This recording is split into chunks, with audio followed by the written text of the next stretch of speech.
կարևոր ու ողջամիտ նախագիծ է, այսինքն մենք այդ մեխանիկական մոտեցումը դարձնում ենք ավելի ճկուն ու չենք ասում,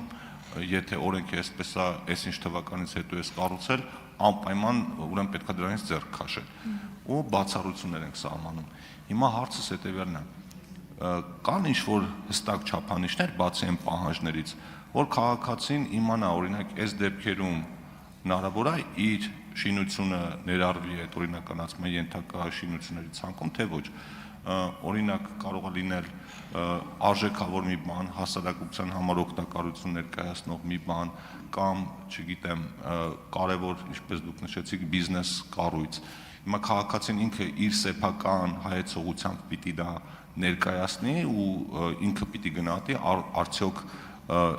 իր օբյեկտը կներառվի այդ ցանկում, թե ոչ, թե ինչ-որ ամեն դեպքում ուղենիշներ լինելու են։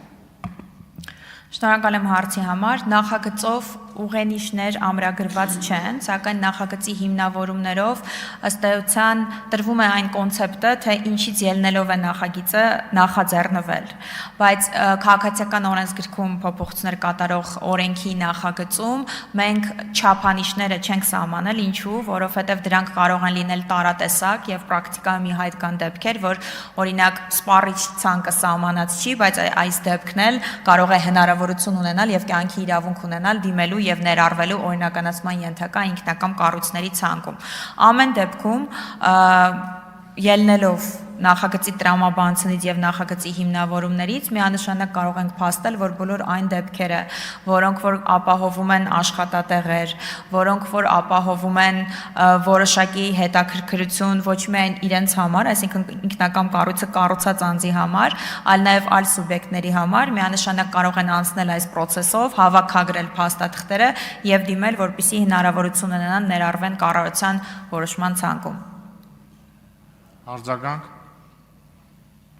Շնորհակալություն։ Տիկին Ղազյան, դե արտադրական իմաստով հասկանալի է, բայց եթե օրինակ խոսքը վերաբերում է բնակելի շինություններին, ես ոնց հասկացա, որևէ սահմանափակում չկա, բոլորը կարող են դիմել։ Եթե այնպես ստացվեց, որ ինչ-որ մեկի բնակելի շինությունը ներառվեց օրինականացման ենթակա ցանկում, մյուսինը ոչ, ինքը հասարակության մոտ հարցեր է առաջացնելու ու այդտեղ կարող է անգամ դատական վեճեր սկսեն։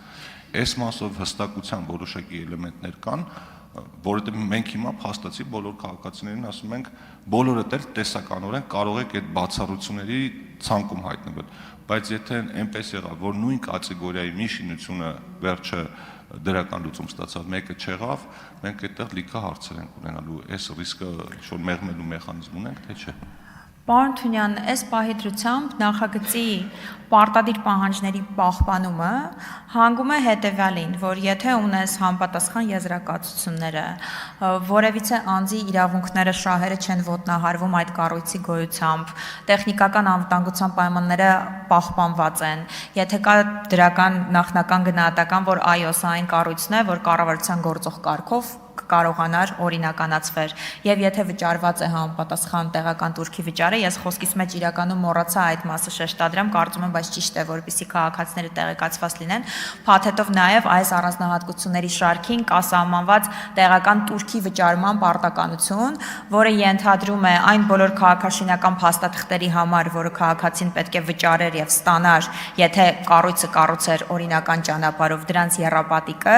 եւ գումարած Երևան քաղաքում եւ հարակից համայնքներում 100 միլիոն դրամ, իսկ մնացած համայնքներում 50 միլիոն դրամ։ Այսինքն այս նախագիծը ցույց է տալիս, որ սա ոչ թե պետության քաղաքականության փոփոխություն է, այլ ավելի դժվար մեխանիզմի ամրագրում որոշ դեպքերում ինքնական կառույցները օրինականացնելու համար։ Այս չափանիշների բավարարման դեպքում նախագծով որևէ տարանջատումներ չկան։ Հարցերն ավարտվեցին։